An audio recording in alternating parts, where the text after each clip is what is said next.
You're listening to the Podcast Detroit Network. Visit www.podcastdetroit.com for more information. The views and opinions expressed on this show do not necessarily represent those of the network, its advertisers, owners, or sponsors. Fishackathon. Hey, this is episode 232 of the IT in the D Show. Guests this week include Jake Siegel from Tome Software. He's going to talk about some cool projects he's working on. Plus, he was just at the floor at CES and the auto show. Going to talk all. Do we get to spend that entire episode going Tome? Yes. No. Talk about all the cool tech going on at those shows. And also, we got Emily Ciarvino here, friend of the program. She is going to be talking about Fishackathon. You don't want to miss it, Dave. Because we love talking about free code. Right. That's one of our favorite things and ever. They feed them fish. I know. I warned her. Yeah. Dave, you may fire when ready. You're listening to the Podcast Detroit Network. Visit www.podcastdetroit.com for more information. Following program is intended for mature audiences. I'm Wyatt, that's Gary, you're Bob, and you're Dave. This is the IT in the D Show. This is Max Headroom. And what you're about to witness is one of the most sinister-sounding intros to a trailer to one of the greatest epics ever. This is Billy D. Williams. Bob and Dave and I are enjoying a Colt 45 right now. And remember, IT in the D, it works every time. Just where do you guys think you are? The Library of Congress? Detroit? Beyond the sun? Any of those right? Take him to Detroit. No! No, not Detroit! No! No, please! Anything but that! No! You will never find the more wretched hive of scum and villainy. Then don't come! Shut up! Hi, this is Christy Swanson, and you're listening to the IT in the D Show. And Bob and Dave touch my hoo-hoos. So what happens when you tap the angry beaver in the bunghole? Exactly. Come on. Someone tries. What the hell with this? I'm calling a break. We'll come back to the show. This is Guilfoyle from Silicon Valley, and the only two guys I hate more than Dinesh are Bob and Dave. Suck it, guys. What's up, everybody? This is Billy Zapka. Sweep the leg. Listening to IT in the D Show. No mercy. I may have to wipe the geek off. Hi, this is Kelly LeBrock from Weird Science. So, Bob and Dave, what would you little maniacs like to do first? Are we at a break yet? Hey, this is Zach McGowan from Planet Earth. You're listening to IT in the D Show. Hi, I'm Ernie Hudson, and you're listening to IT in the D. All you nerds out there. Nerds. Nerds. What is a nerd? I'm a nerd, and I'm pretty proud of it. Hey, Detroit, this is Anthony Michael Hall. You're listening to my buddies Bob and Dave on IT in the D. This is Scott Steiner, Big Pump Pump. The IT in the D Show is your hookup. Holler if you hear me. You're in your underwear? I'm in my underwear. Here, let's hang out. No, I'm sorry, honey. I have a headache. I definitely want to see Bob in his underwear. That's a fact. Hey, everybody. This is Tony Todd. What's happening? You may know me from Candyman, The Rock, Sushi Girls, Zoom, Night of the Living Dead. A lot of pop culture media madness. Anyway, you're listening to IT in the D Show business. I'm totally into Dave, but not so much Bob.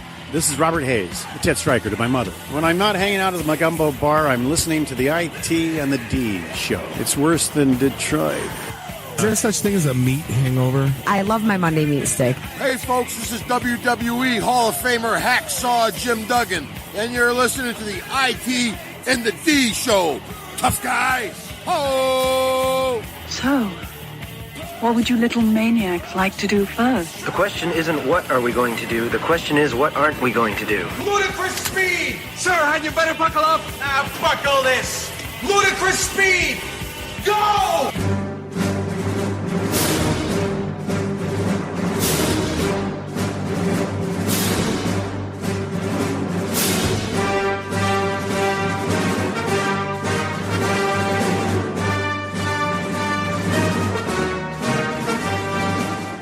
Welcome back. What is going on? You are listening to the one and only IT in the D Show. We are here in the middle of Snowmageddon once again in Metro Detroit. Gotta get the bread milk. Gotta get the bread milk. Gotta get the Tide Pods.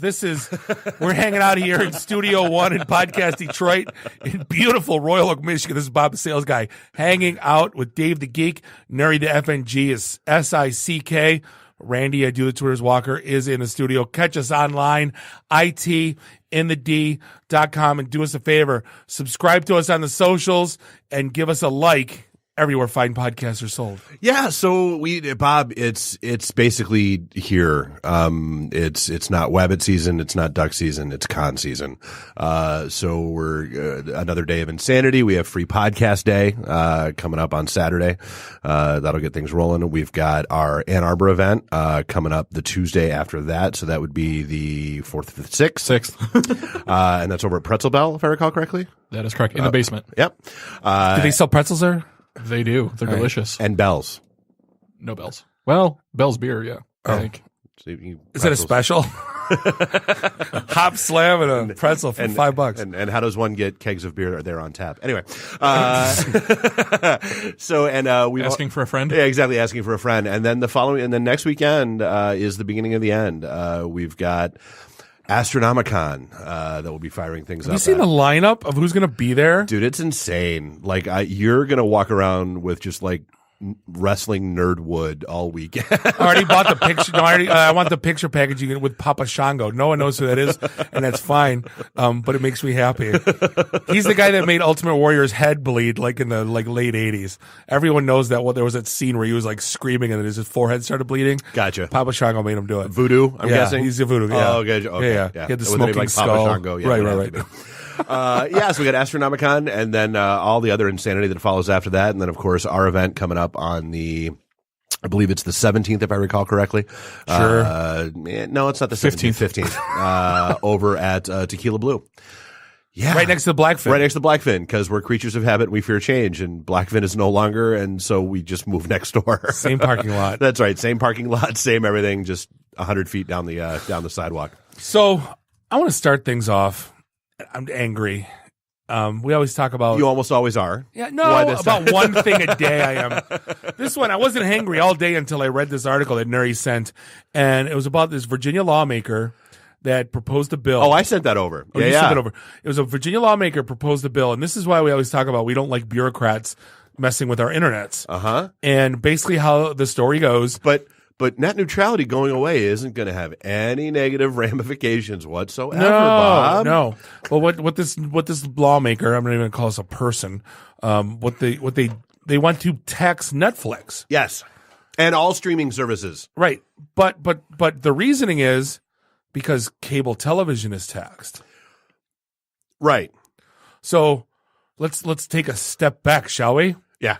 And streaming services run over cable. You need it doesn't just work. Yeah. Netflix, you need things to make Netflix. You need an infrastructure. You're already paying that tax on your cable bill. Right. Or you're paying that tax on your cell phone bill. Right. Chicago was already doing this. They were charging an extra tax for Netflix subscribers that lived in the city of Chicago, or they were proposing to. I don't know where that went, but they can't. You can then let's tax Google, let's tax AOL. Just because. Let's tax Spotify. Right. Let's tax because it's a streaming service. Yeah. And that would all be, Netflix, Hulu, YouTube, like basically any streaming service would be covered by this. I think they need this is how the internet works. Yeah. Because how do you even track that, for the love of Christ?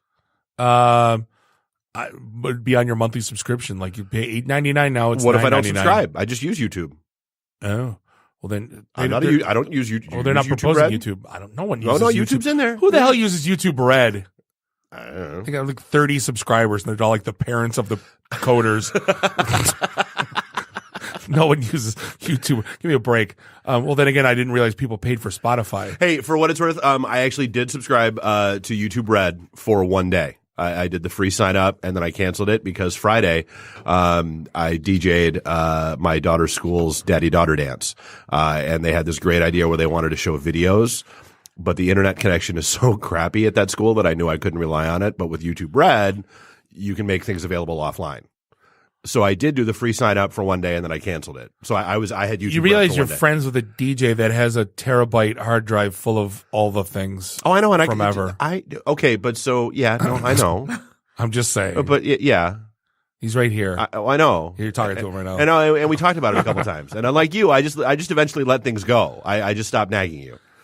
You never asked me. I totally did. No, you didn't. No, I totally did. Oh yeah. Okay. Well, I'll make the list of all the stuff you told me. Well, so exactly. Right. I just eventually let things go. So yeah. So no, this is absolutely stupid. And then equally stupid. This blows my mind. We always love business models that are designed from the get-go to lose money. So let's make it up in volume. Yeah, exactly. We'll lose money on every transaction, but we'll make it up in volume. So let's go ahead and talk about MoviePass for a second, shall we? Yeah, boy. So it's $10 a month, and they send you you get this little prepaid MasterCard, and you can for $10 a month you can go see a movie every day in a theater. So they're hoping that it's going to be like a lifetime gym membership where people don't go. But guess what? That's not happening. Why would it happen? There are a lot of people that are going to see a movie every day. Why wouldn't you? Or at least once a week. And so now what they are saying, and there was this whole hullabaloo when this first $10 seems for me, if I was going to do it, it made sense. Would $20 seems. It used to be $35, and then some company bought MoviePass and reduced it to $10 a month. It's even cheaper. You can buy a year at a time at Costco for $90. Yeah. Oh, isn't movie $12? Depends, $6 to $12. You go IMAX at a night, So MoviePass only works for standard 2D movies. You can't do 3D, yes, you can't do IMAX, 3D, etc. any of that nonsense. But I hate those anyway, so I don't care. Right. But so again, lose money on every transaction because again, you've got $10 a month. You got people. Even if you're going, dude, you go to a movie once. That's okay. That's so. The Hold $10. on a minute. Is MoviePass on the hook to compensate? Yes, because for every ticket they are paying for the tickets to the movie theaters. Stupid assholes. So when this first broke, AMC was like, "We want no part of this. We're banning it. We're blocking it." And then when it came out that it was just like a standard MasterCard, they were like, "Oh, well, I guess we can't block that crap, whatever." So now MoviePass has realized that they're losing money on every transaction. And so they're going back to the theaters and saying, "Hey, we think you should give us a cut of the increased concession sales that you're seeing." because of the wonderful things we does. Yeah. And when AMC said no, they apparently MoviePass. See this in my hand? See this? You know what you can do on this? Yeah. Go home and get your shine box. Right. No, so AMC said no. And so MoviePass cut off access at some AMC theaters in New York. Oh, boy. And people went to social media, AMC sucks, blah, blah, blah, blah, blah. And AMC's like, whoa. Number one, we didn't want this shit in the first place. Number two, we didn't block anything. MoviePass cut this off, not us. You should talk to them. Right. And so now MoviePass is scrambling to explain why. And I'm sorry. Why? As a movie, you know what? I'm going to launch Lap Pass, where you can go get a lap dance a day from a stripper in a club. And then I'm going to go back to the strip clubs, and tell them that I need a cut of the increased booze that they're selling. Yeah. Because I'm sending people there. See this in my hand? I'm holding Stupid. Again, though, you remember before you were turned 21 and if you were dating someone and the dollar shows came out, how many times did you go? You went every single weekend at least once. Right. That was so if you were that age, I'd buy MoviePass. Why wouldn't you? To go to a normal theater? Oh, yeah, God. Can you imagine, if you're teenagers, that kind of stuff? Oh, God, this would be amazing for them. Right. Yeah. Oh, well, stupid. Yeah, I got nothing. Just dumb idea. I hope they crash and burn and go out of business quickly because that's all. So Christians are mad this week. It's always someone that's mad. It's a big group. They're mad at the Googles. So our favorite Google Home. Apparently, if you ask, hey, Google Home, who is Muhammad? Hey, Google Home, who's Buddha? Right. Hey, Google Home, who's Jesus? Then it says, I don't know. So pretty much it even says who's Satan. But once it gets to who's Jesus, it stutters and says, I don't know. Well, so, and apparently, because this is such a reliable news source, Reddit, some users are saying it actually will give you an answer if you say who was Jesus. For crying out loud. Because Jesus isn't, because he's not, but he was, but he isn't. Jesus. It was Jesus, the guy that picks the oranges that you eat. Come on. It's a baseball player. Come on. So, yeah, but yeah, again, one more thing for people to be outraged about. That's a thing. So the other thing that's got me outraged, or the one thing that there's a lot of nope going on, our friends at Mr. Google again. Someone has this great idea that you're going to buy a little camera. It looks like a looks like a GoPro, $250, and like when you always talk about like at a wedding, they always say we want a documentary photographer. We don't want poses. Right. So what this thing does and people do that. Like they put like disposable cameras on every table and tell people to just take pictures and yada, yada, yada. And you wind up with like, there's always one table that you wind up with a camera full of somebody's junk. Everyone knows there's butt cracks and everyone. It's the worst idea ever. Somebody pooping, like gross. But Google has this idea of they're going to have a camera, and I don't know where you put it. Like, do you just put it on the table? Yeah, you just set it wherever. And then, like, it senses where, like, the best focus, lighting. And then the algorithms happen. Right. I've become convinced that algorithm is the new cloud. Because, like, back in the day. Machine learning. Well, no, yeah, because before the cloud, every good application architecture diagram, systems architecture diagram, whatever, had a cloud on it. And the cloud had nothing to do with what the cloud is that we know today. The cloud was the internet. It was just, this is where things happen. You don't ask how it happens or what it does. This is just, that's the magic cloud. Algorithm is the new magic cloud. See, what did Tom Lawrence put on his Facebook? That blockchain is the new cloud. Yeah. So I think, well, that's I joked with you. That's what I do for a living. I do analytics with machine learning. And I said, I can't even talk about what my company does because I'm going through like sales guy buzzword bingo. Yeah, it's like I'll get mocked. And so at the end of the day, I got to tell it's cloud. It's cloud. Yeah, it's machine learning. But yeah, no. So apparently you put this camera down somewhere, and it's like it's small. It's like not even 2 inches by like 2 a inches. GoPro, yeah. And it has the algorithms, and so it recognizes apparently when there is optimal lighting and optimal, like people are smiling or at least have a good look, that kind of stuff. And it just starts snapping pictures. Yeah, I don't even think there's a shutter button, so you can't tell it to take a picture. It's just, it takes pictures when it thinks it's good and ready to take a picture. Yeah. Here's a big pile of nope, Google. But a light comes on when it's about to take a picture. So you look at it and go, hey. No, doesn't that defeat the purpose? Yeah, whatever. I mean, give me a practical application for it, though. No, because it doesn't make any sense to me. Well, like I said, candid photos, I get. But if it's on a table, it's not. Can you put it on a tripod? It's got a clip on the back, so you can clip it to your shirt or something. Right. Oh, for Christ's sake! Like, what? Yeah. No. So exactly. Yeah, because God knows what kind of pictures it's going to snap. Again, boardroom. Who's talking about this? It'd be great. Let's do a machine learning camera. It takes pictures when you don't want it to. Oh, but it only stores them locally, Bob. Wink, wink. Wink. Yeah. Right. But speaking of unintended consequences, this was all over the news today. Strava is apparently a fitness app, kind of like Fitbit, that kind of stuff, that I guess is fairly popular with military members, which is all great, except for the fact that it sends its data home, and then the home website starts publishing things like where people are using it and how often they're using it and what the peak times of usage are and all that stuff, including on secret military bases where no one's supposed to know that they exist, and yet there they are on a map now. Wait a minute. You mean to tell me that we have secret military bases?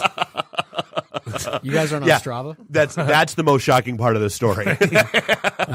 This is huge news in the cycling channel. So I'm assuming you guys aren't. I mean, we're big on cycling at Tome, and no, we hate slow roll. I mean, that's as close as we get. That's one form of cycling. That's on one end of the spectrum. But this is a huge deal because you're talking about people that are using technology that's sharing it, like the Google camera. They don't realize where it's going and that it's publicly being shared. And it brings up a ton of questions around workplace and privacy beyond the creepiness of Big Brother. This is a big deal. Yeah. So they're like, testing it in California where thousands of users are using it. It's no big deal. You can't identify individual people or whatever. But when there's 5 people in all of Syria using it. Right. And they're all in one clustered location. And then, by the way, you can tell when they're most active. So, you can tell when they're sleeping and might be a good time to attack. Right. Yeah, genius. Yeah, there's privacy settings on it, but I mean, most Nobody people, clicks them. Nobody goes through Another that. problem was was an opt-out. I mean, you have to tell the location. You have to enable location when you first install the app so it can actually map your route for you. But the share to home feature was an opt-out feature. Isn't So that the point, the update though? installed it, Go so you- jogging in the shape of a wiener, and then you can share it on Facebook. Isn't that the point of those things? Right, Look right. at me but- because if you go to the gym, it doesn't count without the selfie. But No, this phone home feature was added in an update, and it was turned on by default. Oh. So you already granted location permissions to the app, and then it updated, and then it started. Pretty sending- sneaky, sis. So since we've been kids, there's always been that one story about the hammer costing $88. Oh, and toilet this- seats are $20,000. Yeah. So it doesn't, but now we're offended though because of the refrigeration system on Air Force One. Well, see, when you call it a refrigeration system, it's a lot better than the headline that came across. No, the headline was like complete. No, because the headline that came across was, and I'll read it, Air Force One, because I go stomping in my Air Force Ones. Right. Air Force One needs new refrigerators. That'll be $29 million. So I looked into this because people were complaining about it. So I wanted to, point counterpoint because someone's wrong on the internet and I need to stop them. I can't sleep, cancel my meeting. Someone's wrong on the internet. Totally. So do you know about this? This thing has to store 3,000 meals. Right. It has to be able, because it's a mobile command center. Right. Because in case it has to go into a bunker. Yep. The refrigerator. Or it just has to stay in the air. Right. The refrigeration system alone can withstand a nuclear blast, and it can be also used as an escape pod, like C-3PO and R2-D2 going down to Tatooine, or like in the movie Air Force One. Totally, yeah. But it's get off my plane. It hasn't been updated in 27 years. I mean, the thing costs $200,000 an hour just to fly alone. This isn't like a Delta. Then I was reading more, and like the coffee makers on a Delta 737 that we fly all the time to Chicago, right? Those are like $20,000. Like when you put stuff into aviation, like these appliances, it's not like you're buying a effing Cuisinart. Like, it's not Mr. Coffee, right? Right. It's like this thing that and it's they can't just like go to Meijer or Walmart, pop buy a Keurig, and pop it on the plane. It's not a two-door Frigidaire. Goofballs that say are offended. Like again, there's probably 10 other things this thing does. Yeah, but again, it has to withstand nuclear. Like you put out an RFP, like Craftsman and Frigidaire, like we're out. Like we're not answering this RFP. Nuclear blast, what the hell? What? We just trying to keep kids from coloring on our damn fridges. Right.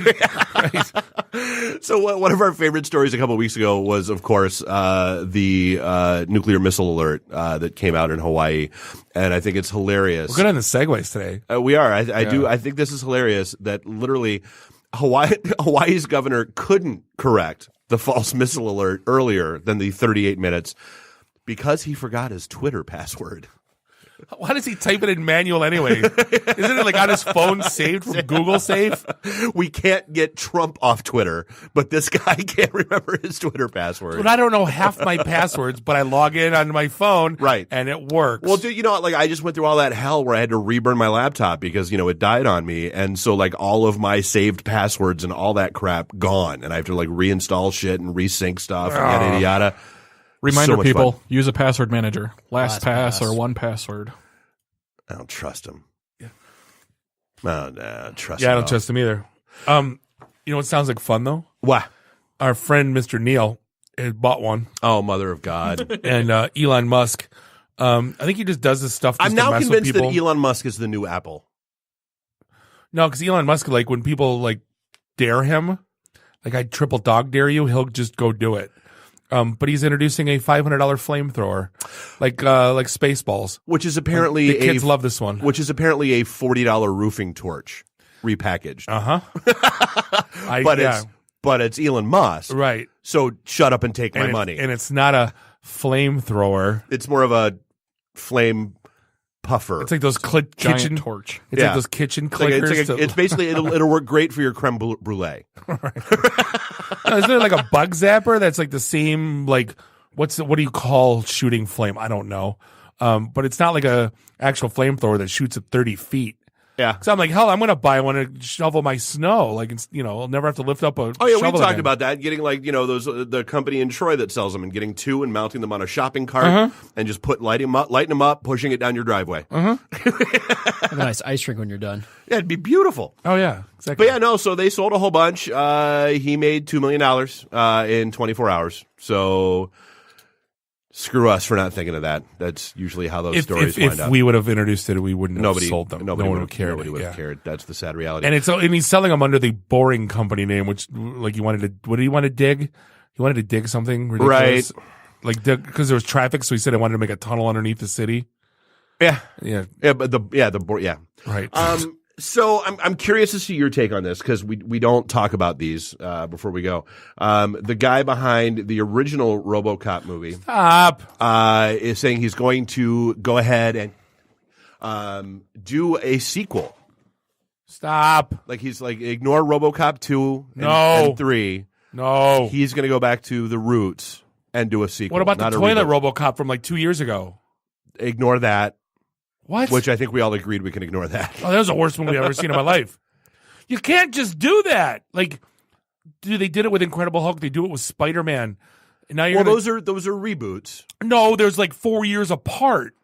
Well, like so the Eric Bana one, and then the Edward Norton Jr. one, and then the Ang Lee one, and the stupid Mark Ruffalo one. And And we that get a was the good crappy, one, though. and we get a crappy Fantastic Four movie every 3 years, so that somebody can hang on to the licensing rights and right, all that the new nonsense. cast. Yeah, it's all crap. RoboCop, the original, was one of the best movies in the history, like, of our lives. For sure. 2, not so much. 3, no. No, never.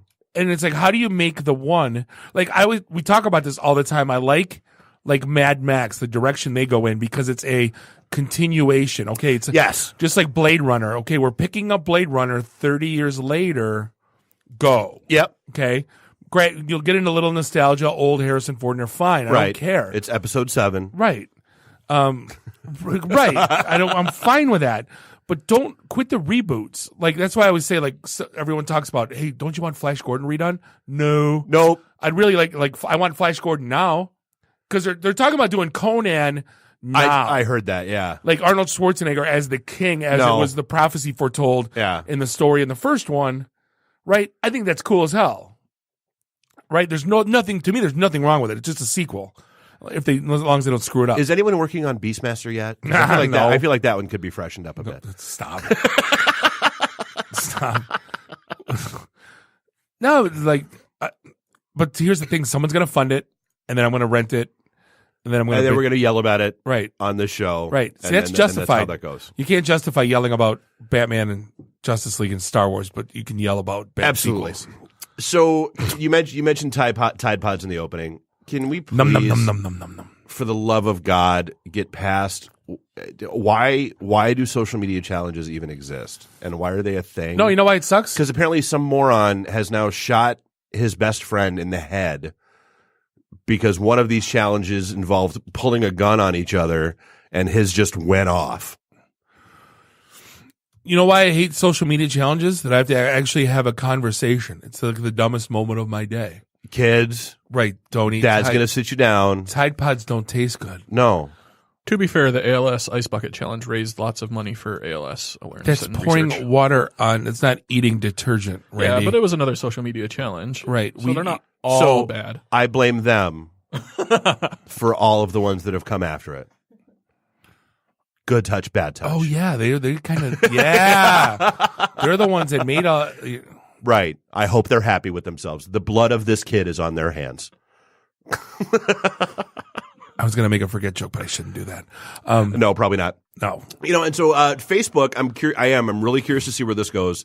Number one, I love the name of it because it's confirm.io that Facebook bought, which just looks like Confirmio, which is all about basically validating who you are. You know, and that's one of the big things right now. Like, you know, you've got the New York Attorney General who said he's going after this company that's based in New York, selling all the fake followers and all that kind of stuff. Did you ever see those offices, by the way? Oh God, dude, they're insane. Like boiler room times 1,000. It's all it is. Oh, it's like a data entry firm. They're just sitting there banging out but they're accounts and doing iPads. that. Yeah. There's like walls of iPad minis, and it's like they're all logged into a different. Dude, it's crazy. It's insane. They get click farms. They're nuts. You can't just work at Starbucks for crying out loud. Like how do you sleep at night? Seriously. But no. So Facebook has bought them, and I'm curious because Facebook has faced some backlash before about whenever they get into their real name thing, like people that have joined Facebook under a pseudonym because they're afraid of their lives or they're in hiding for something. Learn how the privacy settings work, people. Or the Bill and Susie Johnson accounts. Oh God. Yeah, exactly. you see a couple. Yeah, when I see a couple sharing a Facebook, my first thought is, all right, which one of you cheated? Let's be real and got caught.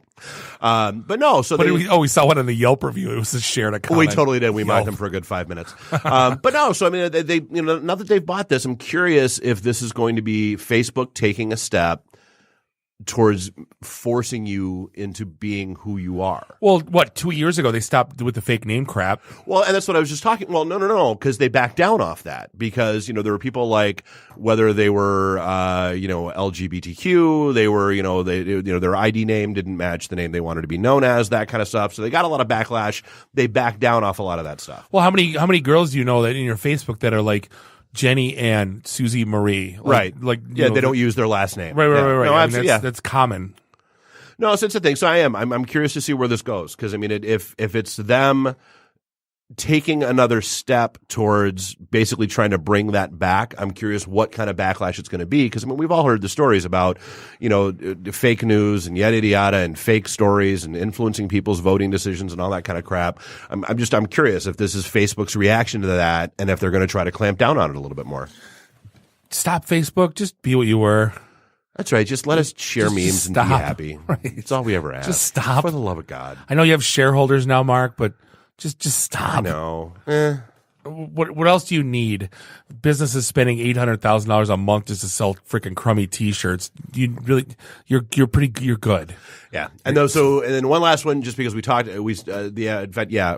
my apologies for our episode from last week, the cryptocurrency episode not getting out until Friday. My laptop ate itself. And so bad things happened, and it took a little while to recover from that. But after so if you've listened to that episode, so one of Japan's biggest cryptocurrency exchanges just lost $400 million. Oopsie. They have no idea what happened. They don't know where it went. It's CoinCheck, and they don't know how 500 million tokens went missing. They don't know. Go look at an island somewhere for somebody ordering the lobster and the crack crab. Or someone who just bought an island. Right, that too. Right.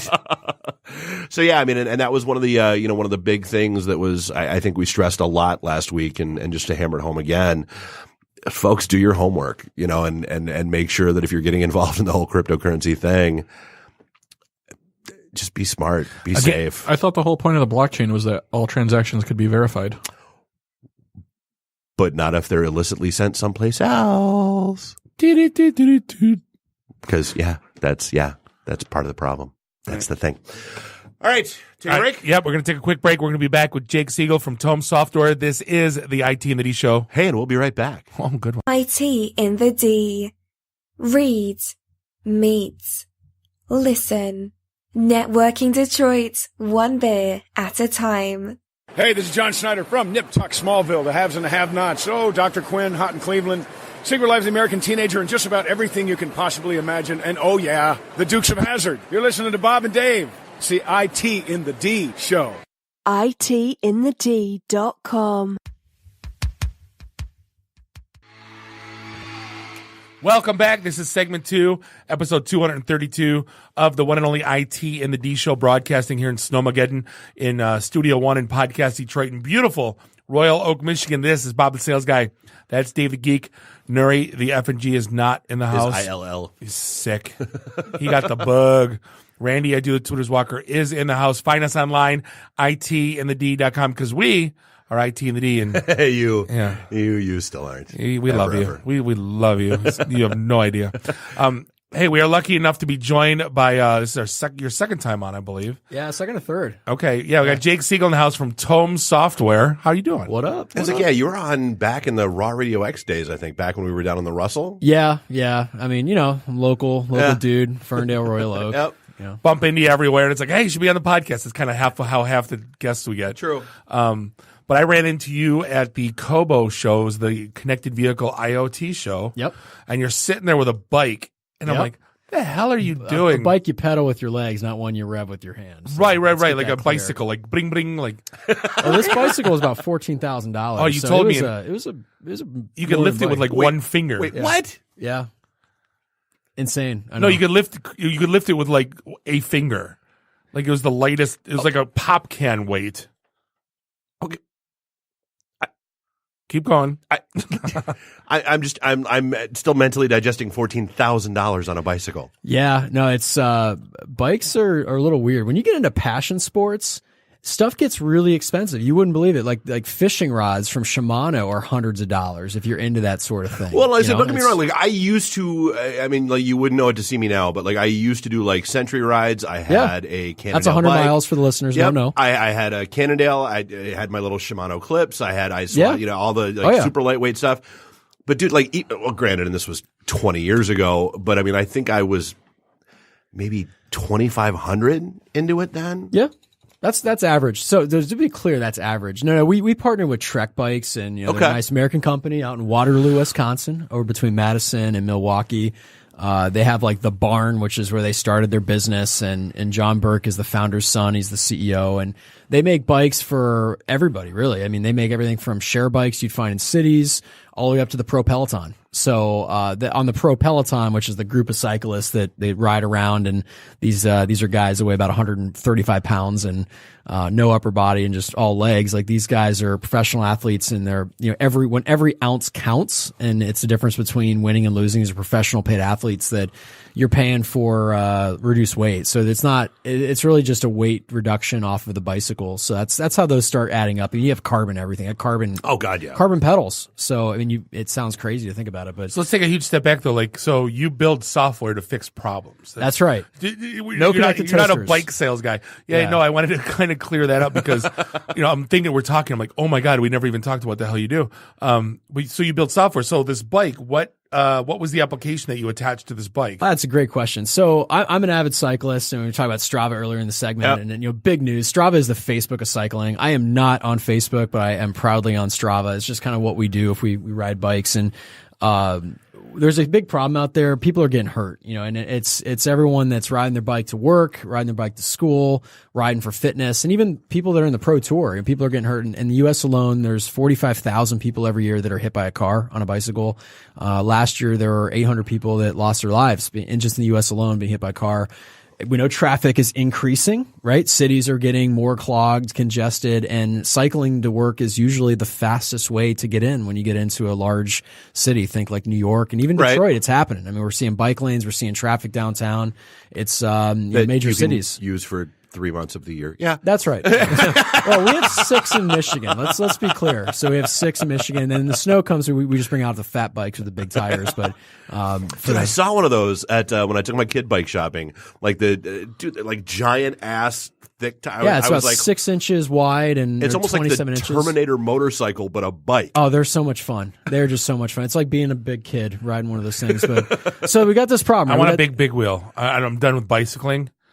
I want a big wheel, like a tricycle, and not like the one with like the shopping cart, like the 80-year-old women are on. Like I want a big wheel with the big handlebars. With the pull spin out pedal. Yeah, garbage pail stickers on the side. Totally, totally. So people are getting hurt on bikes. That's nothing new, but it's a much more visible issue. Bikes are back in pop culture again. I mean, it's very cyclical, so they're really cool. No pun intended. Right. I mean, right. So, like Shinola selling bikes, big brand, all that. And people are thinking about it. So, I was at this tech conference. It's, the nerdiest side of bikes ever. It's ANT Plus and Bluetooth technology, really hardcore stuff. We're getting into chipset levels, stack software, performance tracking, really advanced, nerdy bike fitness aficionados are there.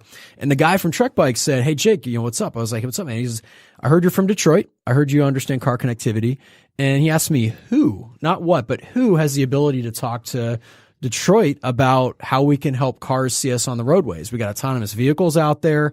There may not be drivers someday. We want to make sure that people can still bike on roads. And also for all this distracting driving, what can we do to make it better? So that happened in October of last year is when we made the commitment. So we met in the fall in October. I said, you know what? Screw it. I'm just going to do this and we're going to figure this out and we're going to make cycling safer. So Bob, when we saw at the show, I was out there talking about our newly minted relationship with Trek Bikes and a mission to make cycling safer for everybody. And since then we announced at the Consumer Electronics Show in January, backing from Ford Motor Company, and they're going to be backing the work we're doing with Cellular V2X, which is this 5G short range system, and trying to make it industry standard. So as much of a bike nerd as I am, this is something that is really important and making the world a better place. So what does it do? Well, there's a few different levels of it. The first one is, and going back to the Strava comment, is making maps, hopefully not of secret military bases in Syria, but maps on the roads that you drive on. So as a driver, you're less likely to encounter a bicycle in an unexpected location. Okay. So the thought is, if we put a dinger on a car, and every single time you saw a bike, you get this bell that goes off. If you're a driver, what are you going to do? You're going to shut that thing off, right? That's no good. So we thought, well, maybe there's more dangerous areas for cyclists on roads than others. Intersections, tunnels, going up hills, which we don't have those in Michigan, but in the West Coast and the Valley, especially, a lot of cyclists look for elevation and, country roads, that sort of thing, blind corners. So if we started mapping out like where these dangerous areas are, that information could be very useful to vehicles to have an idea of, I think there might be a cyclist around this area. And I'm talking about like plotting where people are getting hit now and then. Yeah, it's a bunch. I mean, it's looking at previous incident data. It's looking at road characteristics. So determining, there's a great research project just, it's still underway, but they announced their first phase of it at University of Michigan, looking at, how drivers behave around, cyclists. So are they crossing the center line? What's the berm? What's the speed approach distance? How much time do they need to react? And I mean, the bottom line here is that cyclists on roadways are going to be at risk, just like freeways were created and different rules were put in place of what can and cannot be on public infrastructure. And your tax dollars are paying for roads, and you really need to make sure that you can safely use the roadway and use the roadway for multiple use, for pedestrian traffic, cyclists, and bicycles. So if we can start looking at previous incident data, road characteristics, the weather, so a road that's really safe right now is really dangerous going east-west and when you're going into sunrise or sunset. Right. So last one's just crowdsourcing. So if we can start mapping this out, that gives everyone a leg up. So it helps for cyclists that are riding to be in roads that are safer. It also helps for vehicle systems to have a better idea of, like, you might have a LiDAR system on a car and they don't see people. What they see is a thing that is a certain size moving at a certain speed. Yeah. So, I mean, the thought process is pretty simple, is if we can help a vehicle understand or validate that that's a cyclist on roadways, there's a lot to win there. So the last piece is that what I mentioned earlier, and the real tech, and Bobby said, what's the tech? Well, the tech is cellular V2X, or 5G as people have called it. And it's this, you're talking about the bingo of words, and 5G is coming up. I mean, we're hearing a lot about that at smart cities and 5G everywhere. What does that really mean? Well, we're taking one specific use case of 5G and saying, well, what if we can put technology on a sign on a roadway? So if a pedestrian or a cyclist goes by the sign, that sign can just flash to let an upcoming vehicle know that there's a cyclist that's ahead of you. Well, then what if we can use 5G to communicate to other vehicles in the area that there is a cyclist around that corner, or there's a cyclist in that tunnel? So 5G has the opportunity to try to communicate wirelessly to cars that may not have a driver driving at all times. And, we've seen a lot of that in the news lately. Well, yeah, because that was one of the stories we talked about. God, 4 or 5 months ago, when Google was testing one of their self-driving vehicles, one of their autonomous cars, it got stopped essentially at an intersection by a dude on a fixie. Yeah. Because the guy kept rocking back and forth on it, and the car was like, stand. Yeah, and the car was like going, not going, going, not going. Yeah. You don't hear a lot about that. I haven't heard a lot about this. I need to start asking some more auto companies, but cycling's always kind of been an afterthought, because it's like, yeah, we'll cover that. And they do see us, but what do you do when you're in China, or you're in even like a heavily, like even in Paris, where there's cyclists everywhere, where in New York, it's not as bad, but you just kind of have to drive. At a certain point you say, all right, they're going to get out of the way, they're going to move, and that's how the city operates, because you're not going to get pedestrians and cyclists to immediately one day be the way they are and the next day change behavior. So being able to understand that is something that, I think is a solvable problem. It's not going to be solved this year, but it's something that we can take steps on with little pieces. So tech on bikes, it makes a lot of sense. And, there's already a lot of electronics there. There's e-bikes that are pretty popular for commuting, not just for, pretending you're a motorcycle. It's really good for going 10, 20 miles for commuting. We've got, the performance community looking at this sort of thing. You got the bike share community. So it's a little bit scary if grabbing a share bike, like a city bike in New York City, and hoping that you're not going to get smoked by a car and knowing where you're supposed to be. So, and mind you, a lot of the people on the share bikes aren't wearing helmets, which there's a very strong correlation between death when you're hit by a car and not wearing a helmet. So, which makes sense. I mean, I'm not saying you can't Captain even talk Obvious people here. into wearing them when they're on motorcycles most of the time. So yeah, I think that when it comes to cycling, there's that false sense of security, and I hope we'll uncover some really good data. I think that's one of them. I'm expecting, and we'll prove it one way or the other. But I think that one of the things is people, if they know a road's really dangerous, like in Detroit, we have this road, M1, Woodward Avenue. Right. You're not riding a bike on that. Nope. No. I mean, maybe if you have 30 people on a Sunday morning and it's a thing. At 6 a.m. At 6 a.m. But, why aren't you riding a bike on Woodward? Because you're going to get hit by a car. Yeah. Why aren't you on the sidewalk like normal people? So it's like, I mean, you think about these things, it's like, well, that's a very dangerous area, but you'd have to be crazy to ride a bike on that road in the first place. And there's other areas that you would think are really safe areas. You're talking about the side streets, four-way stops. And I had a near miss, and I was in air, and this was pretty far out from the main road areas. And it was and looking back on it, reflecting about the situation, and fortunately I wasn't hit, but it was close, and I was at fault. I wasn't thinking it was dangerous, so I had a false sense of security, a false sense of it being safe, and I think that that's the kind of stuff that we can start addressing, both on the vehicle side and for cyclists. So well, and I could honestly see a good application for you brought up the whole shared bike thing. Like I could see a good application for that with like mapping and routing and that kind of stuff. Where hey, here's where other people that have taken this bike have gone. Yeah. And here's a couple places where they stopped and they like, hey, I'm looking for a bar. What's within biking distance? Or I'm looking for this. What's within biking distance? Yeah. That would be a cool app. I could see that being useful. Yeah. And cities want it. So the smart cities we're talking to, they want access to our data so that if absolutely no other reason, they can go up and go in front of like city council and have some objective data to show this is why we're going to put a bike lane in. And, there's a lot of cities put them in, they take them out, they move them. People get really upset when bike parking takes away real parking. Right. And, there's just, oh, it better not be a bicycle in my parking spot. Dude, we laugh when we pull up somewhere and there's a bike rack. Right. I know. I hate you guys. But it's a noble effort and one that I'm losing money on by the minute, and I'm proud to do it. My business partner is giving me some leash, but we've been very fortunate in our business efforts, selling the Internet of Things and all of those other buzzword bingo things. So that we've been able to afford to try to work on a really important problem that has just been largely ignored. So I guess like how far out do you think you are with this, or like where are you along the process? I thought it would take 16, 18 months just to get our first commitment, and it took 3 months to get our first Ford commitment, and they've been great. I mean, even since the first time we talked to them, which was earlier in 2017, they've been behind us every step of the way, and they were so big on making this an industry standard. And just so you guys know, it's really easy for automotive companies to go, ooh, let's hold on to that. I don't want to share any of this. And, Ford's just been fantastic to work with, and we've had great conversations with other OEM partners about this. Cool. The other thing is the cities. So cities, I figured it'd be a nightmare to get. I mean, if you tried to do this 5 years ago, trying to put up a blinking light sign in a city, forget about it. Right. Forget about it.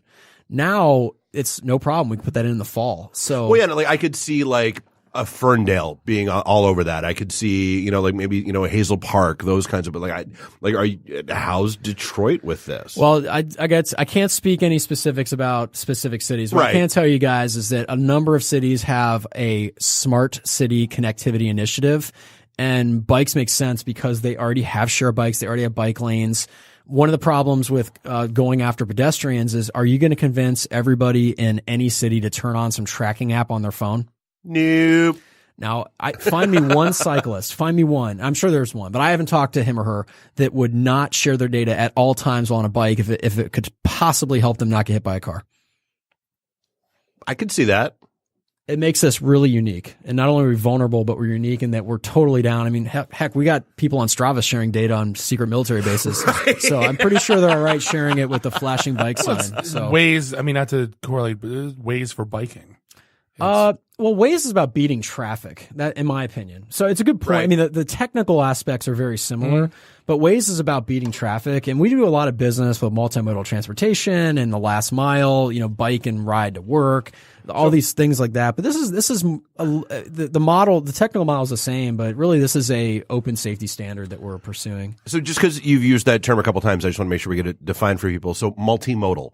Yeah. All right. So that's in the smart cities. That's probably one of the biggest bingo words you're going to get. It's just the idea of instead of driving to work, you are going to use two different modes of transportation, hence multimodal. Okay. Package delivery is becoming multimodal, which means that a package may go into a distribution center and then go off into a contractor's delivery truck. So the package itself is multimodal. So if you've had an Amazon delivery on a Sunday and it's coming in a white van with a person wearing a safety vest, that, in my opinion, from a commercial standpoint, is multimodal for delivery. So it's going beyond the traditional one source route. Gotcha. So I'm taking the subway and then walking in, or I'm whatever. Yeah. Yeah. I mean, so there's a kind of it's more of a distinction than a difference. But if you're taking subway, you're always walking because you can't take the subway without walking.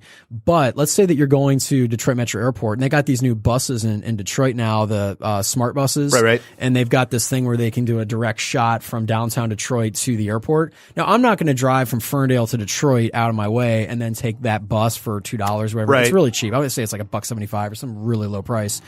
But if I lived in Midtown, you bet I would just be going down there and then taking the bus over. That would be multimodal. All right. So hey, I'm driving to airlines parking, leaving my car there, and then taking the shuttle over to the airport. Yeah. I mean, in that approach, it's just trying to make a better decision for money. There's time, and the green one never really sells. I mean, I haven't seen green sell. I mean, carbon credits was kind of a thing of the past, and I mean, people still do it, and it's great. I'm not going to trash it. I'm just saying that to really get traction on something, you have to do something that's so important to people that they're willing to pay to solve that problem. And what we've seen with our B2V, the bicycle to vehicle system, and by the way, in Detroit in automotive, everything that's fundable has to have a good acronym. Of course. It's a requirement. So we get CB to X and B2V and all these types of ADAS systems and V2V, V to X, and it's just they're all over the place. But with our bicycle to vehicle system, we believe that whether cyclists pay entirely and we give the data for free, or this is a consortium model where all the manufacturers of bicycles and all the manufacturers of cars pay these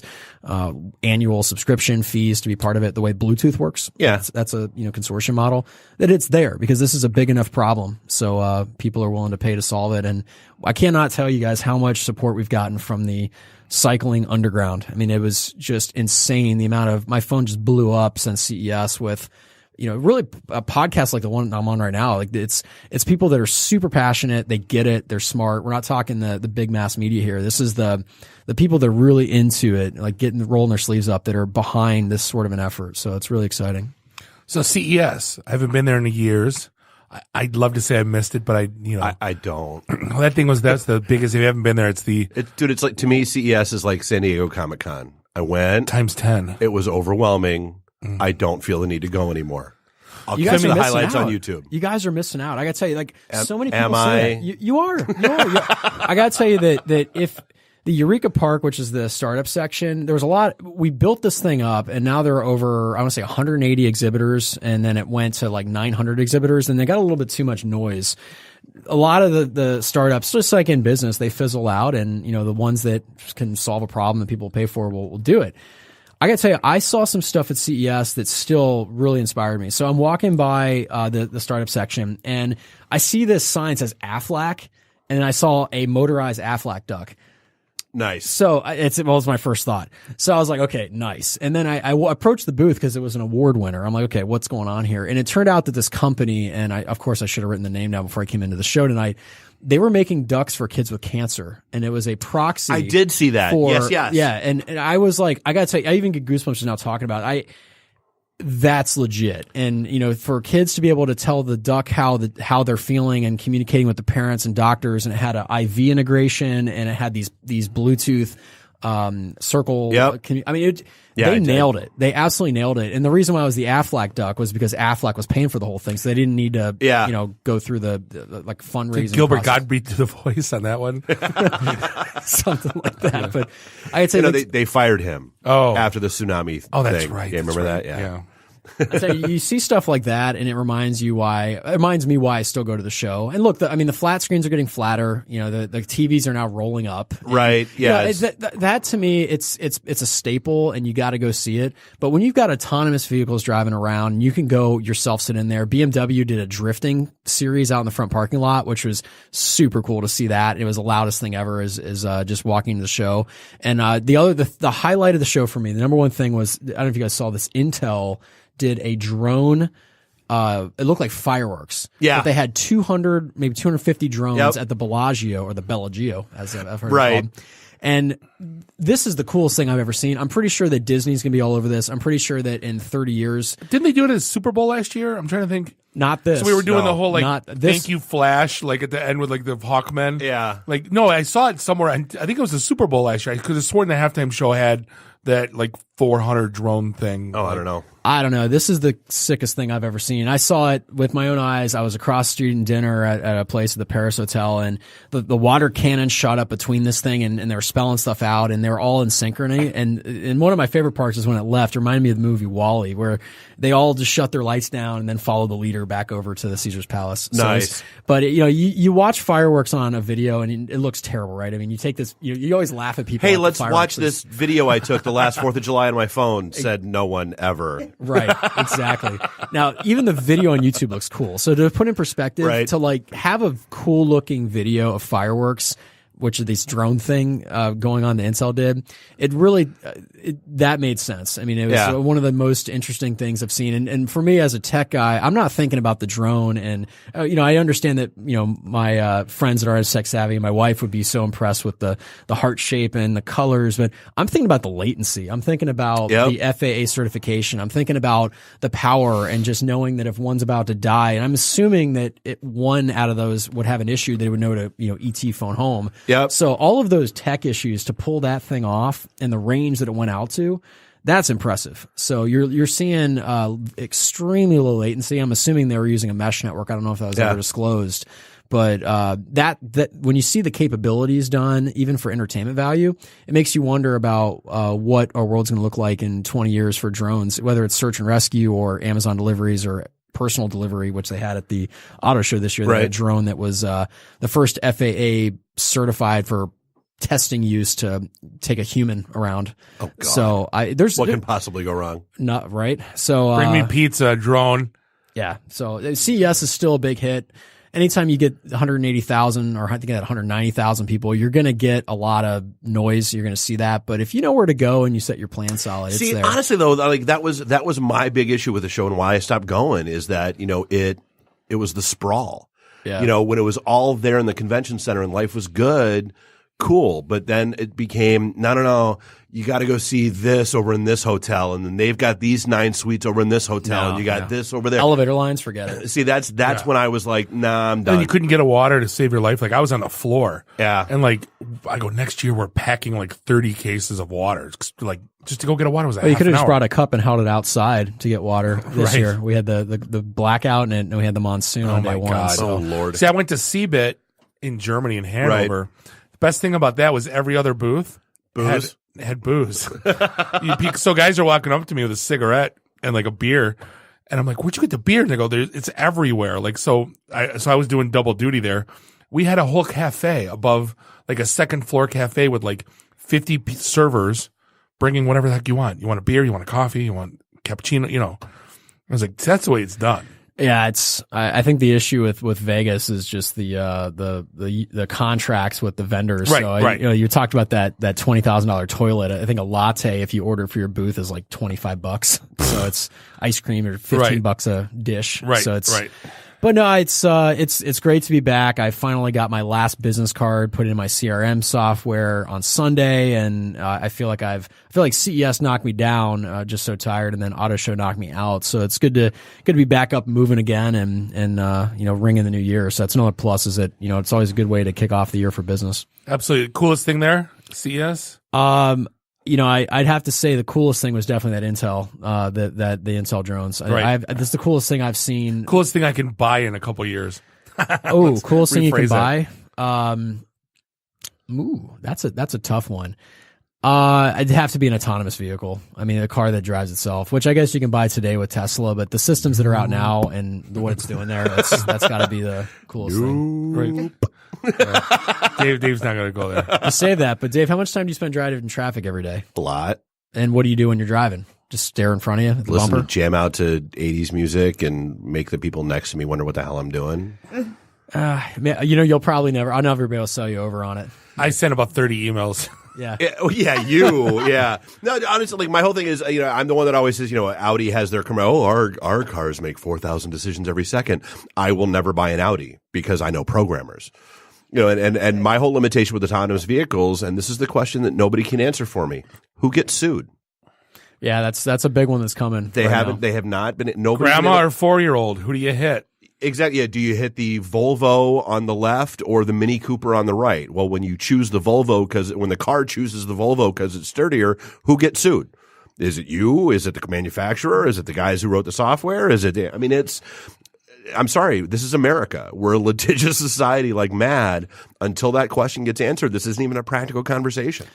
I would say that the insurance industry is going to get rocked on this, and the amount of money you're not spending in Michigan, which have one of the highest. We are the highest. We are the highest now officially. It's the amount of money that's saved there. Hopefully, can cover that gap, and that I haven't heard an answer to the question. So I agree with you, and I'm not here advocating for autonomous vehicles. I'm just saying that I haven't heard that answer myself, but I do think that the net is going to be a positive. And I think also too, I have more peace of mind knowing a human's making that decision. I like to think that if that decision's made 1/100th of the amounts of time because of autonomous vehicles, that's a good thing. Well, what happens to municipalities? There's no more turn on red tickets. There's no more 10 over tickets. There's no more DUI. Not only that, you get a DUI? Yeah. Well, go that's home, Uber, car. though. I'm drunk. That's what we're all waiting for. Uber has solved that problem. You have to be an idiot to be getting a DUI at this point. I mean, come on. Yeah. Really? Well, no, but that's like, to me, like Minority Report, all the cars driving themselves, dude, I'm all in. My issue is that in between state, where you are we really saying that it's going to be a good idea to have cars driven by logic and cars driven by people who are completely illogical? Yeah. That to me, like I said, it's going to be a really weird world for a while. Yeah. Like if you could do a clean sweep and say there will be, but again, America, you can't take my car. That'll never happen. Absolutely right. I mean, that's one of and even with a bicycle project, that's kind of what we're concerned about is that, adding 5G would be awesome if you can snap your fingers and everybody had the technology. But what do you do in between? I mean, even the incident that happened with the autonomous shuttle bus in Vegas, it was a truck in Las Vegas, and the reason why that accident happened is the truck was making a turn in front of it right, and if I know the story correctly, and a white trailer, right? No. This was a truck that was turning in front of it. And it was the same color blue as the sky was. It was the same color, the white or blue. No, not that one. No, that was the one where the Tesla hit the truck. Yeah, got it. No, this I'm talking about was a fully autonomous, no driver shuttle in Las Vegas, and on the first day or a week, it had got into an accident. But what happened was that this truck was turning, and we've all been in a city and a truck's turning, and you got to back up. Right? Yeah. And a human would go, oh, I need to back up. But the rules weren't, the algorithms weren't set properly to know that common sense on a human would go, I should just back up. That truck's not going to take this corner right. Can we just start Johnny Cab already? Right. Yeah, thank you, Total Recall. Yeah, exactly. Bring that, yeah. You just want the three-breasted hookers, Bob, let's be honest. Maybe have the Johnny Cab as a three-breasted hooker. That was Bruce Willis? No, Schwarzenegger. That was Arnold. What was the one where Bruce Willis was driving a cab? Fifth Element. Fifth Element, yeah. Mixing really awesome movies. Right. And by awesome, I mean sci-fi awesome. confusion. Yeah. Right. So, hey, where do we find you online? On me, Twitter at Tome Owl, tomesoftware.com /B2V. So why the owl? Tome, like the old, tome's an old English word for a book of knowledge. We actually have a gong with the tome on in the office, how we call our meetings, our staff meetings. And, the owl is the all-knowing owl buddy. So we've got about 30 different versions of the owl, Tootsie Pop owl, H2O, workout owl. We've got baby owl, got an owl for, all sorts of different things. Curious. Yeah. And that's TOME. Yep. And if I ever go to your office, I'm hitting the gong because the tech systems would not let me hit it, and I'm angry at them. Oh, gongs where it's at, man. Gongs are the new bells. Well, it's kind of like every time you go to a Mongolian grill. It's like, I know I'm going to. Here's $1 gong. I know I'm going to be sick in a minute, but I want to hit that damn Here's another gong. $1 gong. Right. I wish I knew who made it. Like there's this guy that was, if you Google search custom gongs, this dude is insane. Like Mr. Gong Show. Like all he does is custom gongs and, just does he wear a bag on his head? I don't know, but that's the unknown comment. Right. The data, the science that went into this guy that made these gongs for us. I mean, it was probably a 15-part questionnaire about the gong. Really? So I was very impressed. So if you own a business or you just want to have a gong for your home, I'd totally. I was not aware that check gong it out. I know we're trying to technology was find that deep. site, but it was like custom gongs, and this dude was just insane making gongs. So. That's G, Randy, gong. I found it. I'm just saying. So hey, Jake Siegel, Tome Software, appreciate the time. Look forward to next time you learn about some new stuff. You're welcome back anytime. Yeah, guys. Thanks. All right, hey, we're going to be back segment 3. We got Emily in the house talking about Fishackathon. The hell's that? This is the IT and the D show. Hey, and we'll be right back. IT and the D. Read, meet, listen. Networking Detroit. One beer at a time. Hi, I'm Brittany Daniel from The Game, and you're listening to IT and the D show. ITinthed.com. Welcome back, segment 3, episode 232. Snowmageddon time here in Royal Oak, Michigan. We're in Podcast Detroit in Studio 1. Bob the sales guy hanging out with Dave the Geek. Nerdy's sick. Randy, I do the Twitter's Walkers in the house. Find us online, ITinthed.com, where you will find all the things. Especially that /meet tab, MEET, although allegedly /MEAT may soon be a thing. No, it's going to be at Falling Down. It may soon be a thing. Oh, no, we'll have them here. Oh, yeah, of course. We'll steal half the box and bring them here. But it's already done deal. I already got it. Awesome. But yeah, no, /MEET. We're not going to sell them. We're not going to have a meat tab. No, but we're going to have a picture of them and yeah, they'll be in the fridge. People doing funny things with them. Right. That'll be a thing. Right. # Monday Night Meat Sticks. Exactly. But no, /MEET is where you'll find all our meetups, all the fun stuff that we have going on. So definitely check that out. But hey, we are joined by our very, very good friend and one of the organizers of IT in the D Ann Arbor. Emily's in the house. What's going on? What's up? So yeah, Thanks speaking for of having meetups. me. Yeah, exactly. The guilt trips that we got to start up the Ann Arbor chapter. Right. Me and you have done so much work in that Ann Arbor chapter. Dude, it's been blood, sweat, and tears for us. Showing up to the first one and then never going to another one. Just You missed some good times. Such guys. a workload. Randy Such a and I are workload. holding it down. I've been to a couple. I went to one at Pretzel Belt. They have good cheesesteaks. They have excellent food there. Randy just always gets the charcuterie plate. It's good too. The unwrapped Lunchable. Yeah. It's pretty. It's pretty for sure. So what the heck is a Fishackathon? Right? I know. Kind of a strange name. So Fishackathon is... Oh, it's fish. That's Fishackathon. Fishackathon. Fishackathon. WNBC. Fishackathon? Fish hackathon. Basically, clearly a blend of two ideas. It's Penn Island. Right. It's you give us free code and then we feed you smelt. Yeah. Get lox. I prefer Right. fried You get cod, lox but- and goldfish. Right. Lots of goldfish there. Crackers, though. Oh, It's there snack you go. food. Yeah. Hey, that's a good snack idea. Can Thank you get Props to caffeinated Dave. goldfish? Because I feel like coders need caffeinated. Right. So caffeinated goldfish, yeah. Yeah, just infused. Yeah. All right, we'll shut up now. Go on. No, we won't. No, that's okay. That's why I'm here, because I love you guys. No, Fishackathon is a hackathon put on by HackerNest, which does tech socials here in Detroit. They do them all over the U.S., in other cities across the globe. They do tech socials. They do events.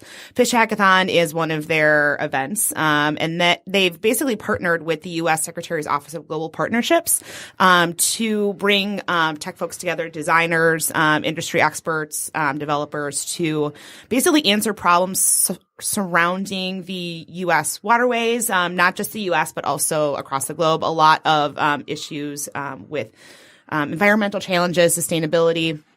Those things are present not only in the U.S. but also in developing countries as well. So, right. Can we write focus. a program to stop Nestle from stealing all our water? I would feel like that would be the. I don't think there's. They didn't steal it. Someone accepted a contract to let them pay for it. A long time ago. Right. So let's stop our politicians. yeah, please. Thank you for having Ice Mountain water. Yeah. By the way. But yeah, it comes from the hose out back. Don't let it fool you. Okay. Hey, it tastes good. It tastes nice and fresh. It's that snowpocalypse water there. No, so the whole idea behind Fishackathon, I mean, as a hackathon, I've actually never participated in one. I just like to organize things, as you know. But the whole idea, getting together, pairing up into groups, taking on challenges. The challenges specifically for Fishackathon are in something to do with fish. Yeah. I mean, it's all centered around waterways. Yeah, just and environmental sustainability to do with our waters. So the challenge sets are sustainability, marketplace, and enforcement. Enforcement being the key with those challenges because, I mean, there's these issues with environmental sustainability, right. Affecting the fisheries, affecting the cleanliness of our waters. Too bad Jake was just here. I would love to talk to him about that. Like, how can you appify the IoT of fish? Right. Yeah. No, for real though. Like IOF. Right. Like crowdfund, like ways for the lake. Like this is where all the fish are. Like, do you like catch a fish and then you like this is where I'm at? I have a friend that's working on an app like that. Oh, really? Yeah. So that's kind of cool. Would he like to? Why would you don't want to share though? You don't want to share where you're catching fish because that's your spot. That's your spot, right? I was wondering how. I was always amazed by the radar that you can get for the boats. Right, that will show you where the fish are. That I just think that's. Oh, my uncle, it's like a video game. My uncle had that in his head. He would know exactly where the fish are at any given moment of any because the weather, because the cold, because the. Was your uncle Aquaman? He might have as well have been. They like just jumped in his bucket practically. Here, fishy, fishy, fishy, fishy, fishy, fishy. Sorry, Emily, we're ruining your segment. It's okay. I'm just like, I don't even know what I was talking about for a second. So so the areas of challenges. So is this your typical hackathon where you don't have to be a developer? Like you can be someone with an idea. You can be like a graphics guy or a coding girl. You could be whatever and show up. And yeah, and I think that definitely anyone who has a passion for something like this, environmental sustainability. Just clean waters in general. I mean, you're talking about fishing. That's a concern when it comes to harvesting fresh fish. It's a lot of restaurants are getting involved in working with sustainable practices because there's so many there's so much pollution and things going on that's a challenge in St. itself. Clair Shores. Yeah, I mean, if you beaches are closed again. Why E. coli contamination? Do you know why? Grosse Pointe shovels all their poop down the river. Yeah, Can that's we call why. them shit Clair Shores? No, it's Grosse Pointe's fault. If you ever follow that whole trait, like I've been following putting the gross in Grosse Pointe. Exactly. We don't want our poop. Give it to St. Clair Shores. They're doing that with their trash now too. Right. Giving it to Detroit. Exactly. Right. So, anyone who has any interest in this subject, designers, you said developers, a lot of people who were getting involved in the hackathon itself are industry experts. So people in the biological department, environmental sciences. There's a lot of different organizations, even in Detroit and in cities across the country and the world who are focused on these type of problems. So what's the goal? The goal is for these teams to come up with a solution to one of these challenges, and it really centered around enforcement. So there's these challenges that we have. How do we enforce, more more of knowledge about things, about really just kind of enforcing these ideas of creating clean waterways and creating sustainable practices. So what that looks like, that really comes to the teams themselves. So that's kind of the challenge for them. So this hackathon is taking place at Wayne State University, which is great because, a lot of academics can get involved. We're hoping to have a lot of experts in this area, professors, students, things to be able to help as mentors for the groups. As well as technologists and business professionals and higher level business folks who would have more of that business centered idea around it. So people from different areas to be able to mentor the groups and answer questions about, what is our challenge here? How do we get there? And then really just using creativity and your skill set to get there. There is a grand prize there involved. So, at the end, everyone's going to get together, make their presentations. We are actually a global sponsor by Will there AWS. be a gong? I don't know if there's a gong, but maybe we should have one of your bells or something like that. So yeah, there you go, ding ding. Amazon Web Services is a global sponsor of the event. Okay. So every city that's involved actually has a grand prize of $5,000 credit to AWS. And the idea here is to help make their project become a reality. And so whether they take that forward or how they want to do that, that's really kind of up to them. But that is the grand prize at stake here. So really, at Wayne State, there's opportunity there to, investigate other programs that they have. Our main sponsor is providing that space for us for free, which is awesome. Wayne State University, as well as the Innovation Warriors, which is a group there that's an entrepreneurial hub. So they have different groups underneath them that are, just kind of like meetups. And then also, they have some, not so much investment, but these people are kind of getting together to help brainstorm ideas and how they can make their business a reality. So they are one of our sponsors. We'll have someone from Innovation Warriors there too if they'd be interested in learning more about that. But Fishackathon is going to be taking place at Wayne State University at February 10th and 11th. The only thing typical of a hackathon, I know typically it's kind of like an overnight thing. People get kind of jazzed about it, suck down Red Bulls and things along those lines. Wayne State is not available 24 hours. So what we're doing is basically just breaking it up. We're doing Saturday from 9 to 9 and then Sunday from 9 to about 8. Gotcha. And then we're definitely going to be encouraging people to, continue to work if they want to, go somewhere else and continue working later into the evening on their project. We just aren't able to have them there in that space, but we're still going to have, a lot of swag. Need food sponsors? I was thinking fish sticks and goldfish crackers. We do, yes. Right now, we, we're still looking for mentors. If this is something that you're passionate about, definitely feel free to reach out. We have spots available. We were hoping you guys would be able to be judges. I know you have a con going on that weekend. So we have a couple people, that are in line for that because there is going to be that presentation and then We'd that love award. to have our schedule's crazy. Yeah. Well, I know you guys are super popular. Whatever. Super popular. Stupid cons. But it should be a good event, and we will have food there. We're working on sponsors for that as well because this is a nonprofit. HackerNest is a nonprofit out of Toronto, so we're working on this from a very low budget. We would love to have you if you're interested in participating. You don't have to be a developer or someone in technology, like you said, someone's creative. We have a photographer who's going to be there, one of our other sponsors, Jorge Flores. He has Flores Photo Design. He's also going to be donating a pretty cool prize. I think we'll probably have that more of like, okay, here's your creativity winner sort of thing. Gotcha. He does these really cool images around Detroit, and then what he's done is he's transferred them to like a metal canvas. So like an etching, you can get like your photos put on a canvas or something. It's actually a metal plate. So it's a thick metal plate and then the photo goes directly on that metal plate. Interesting. So he has some selections from Detroit photography that he's done, just like milestones or landscapes in Detroit that he'll be donating as well. So interesting. Yeah, so that's pretty cool. And you definitely have the chance to get involved in something that is trying to help the greater good. Cool. Yeah. So I know one of the big questions that always surrounds hackathons, and you may not know the answer, and that's fine, is so who owns everything when it's done? Like I go in and a bunch of devs get together and come up with something.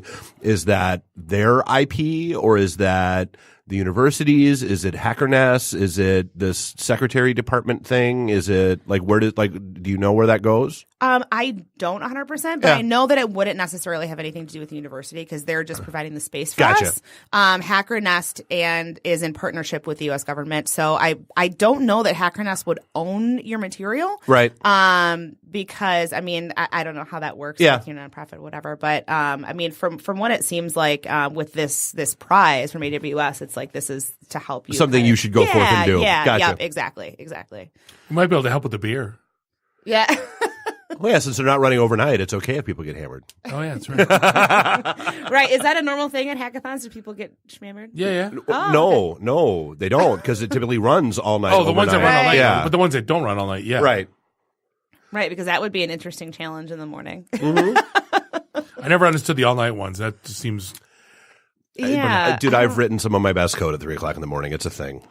I'm just saying. That pretty much sounds like my college experience. Like most of my best work I did in all night. The night before 3 a.m. Something about that pressure that just really brings it out of you. And then 2 Adderall, and then go, I need a deadline. I did it before Adderall. I did get a 6-shot espresso once. They said it wouldn't give me a heart attack. So That's right. Yeah, those trusted were the days where I actually tried to snort No-Dos just to see if that would help. Yeah, I did do a 6-pack of Jolt once when that was. This all makes sense now. Yeah, doesn't it? Yeah, just a little bit. So where do people find out more information, sign up, all that kind of stuff? Yeah, so we Randy's going to share some information on the Twitter, so definitely check that out. Cool. The main site for Fishackathon is Fishackathon. It's FISHACKATHON. So basically a blend of those words, .hackernest.com. Okay. So you can go there, find out more about the Fishackathon in general. There is a link to participate if you're interested in helping with sponsorship, or if you're interested just in volunteering or mentoring. That is something that we would love to have. And we can maybe share my email or something. Absolutely. It'd be easier. Yep. My last name is very long. So yeah. So I mean, definitely just feel free to reach out and check out the website. It's definitely going to be a cool event, and I think that you'll feel good about yourself. Very cool. Yeah, we'll definitely get the links out there for sure. Awesome. Too bad we can't judge. It's like, why can't? Dude, you know how much we love judging. We need to clone. One of your favorite things. We need to clone ourselves. Make bobas. Yeah. I know this is the second one of these that we've had to say no to because of a con going on. Right. Well, next time. I'm actually not even going to be there. I'm organizing, but I'm going to be out of town for work, so I'm basically just making sure all the things are buttoned up and good to go. And then fly and be free. Yeah. We'll actually have some IT in the D swag too. Remember those koozies that we had from the Pink Slip party from Connexus? So I'm going to grab the leftover ones of those. And we got wristbands and Yeah. T-shirts and some chocolate. We can. Yeah. If anyone has that swag they want to throw me, I mean, I'll take it. I'll take it. We can get right. We got stuff. We can make stuff. Yeah. Yeah. Something. Yeah. Fish sticks. And we'll donate IT in the D. IT donated there you go. 3 gross cases of fish sticks. What? Shaped like the letter I, the letter T, and the letter Goldfish, D. though. That's a great idea. I'm going with it. Emily, always a pleasure seeing you. Yeah, thank you for having me. I appreciate it. Keep us posted as to if you need anything before the hackathon, but it seems like it's a good cause. And yeah. Well, I definitely want to promote it as much as possible and go from there. Well, awesome. Well, thank you so much. If you have questions, you could probably ask Emily in person at our Ann Arbor meetup, February 6th at Pretzel Bell. Cheap plug, Randy. Good call. But hey, this is going to wrap up episode 232. I'd like to thank Jake Siegel from Tome Software, Emily from Fishackathon. On behalf of Bob and Dave and Randy and Nuri Feel Better, do us all a favor, drink up your drinks, get your phone numbers. You don't got to go home. You just got to get the hell out of here. Drive careful, especially tonight. See you soon. Beat it. The emergency destruct system is now activated. Conan, what is best in life? To crush your enemies, see them driven before you, and to hear the lamentation of their women. Long live Flash! You've saved your ass. Have a nice day. I have come here to chew bubblegum and kick ass. And I'm all out of bubblegum. Nice shooting, son. What's your name? Murphy. Make the run. The run. Game over, man. Game over. It's over, Johnny. It's over. Nothing is over. Nothing. You just don't turn it off. I can't say no, and I don't really want to, so. Well, especially with the back doors open. Yo! Hold up! Time out! Time out! Y'all take a chill. You need to cool that shit out. And that's the double truth. Rude. Bob loves it in the can. I hope this was as much fun for you as it was for me. That's why I like it in the can. Joe on the trees.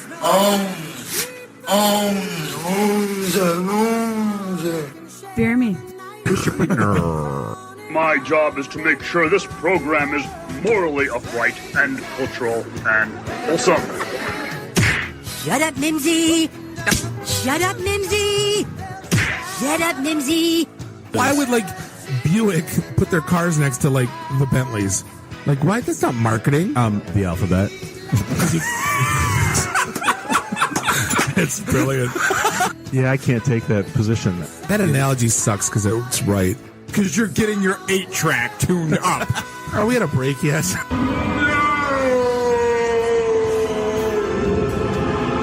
Yeah, so now I'm just doing like stupid stuff to make me laugh.